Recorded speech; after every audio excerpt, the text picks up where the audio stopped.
Според достапните информации од првата половина од изборниот ден, гледаме дека се одвива во рамките на законските прописи и во една демократска и мирна, толерантна атмосфера. Она што е значајно и е специфика за овие избори, а според мене би требало да остане до крајот на изборниот ден така.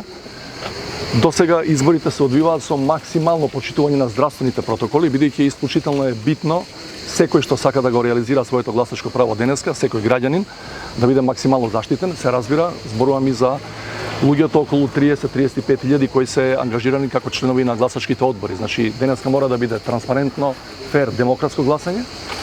И при тоа сите што се учесници во изборниот процес мораат да бидат заштитени, бидејќи знаете, ние сме една од првите 5-6 држави во светот која организира избори во време на корона.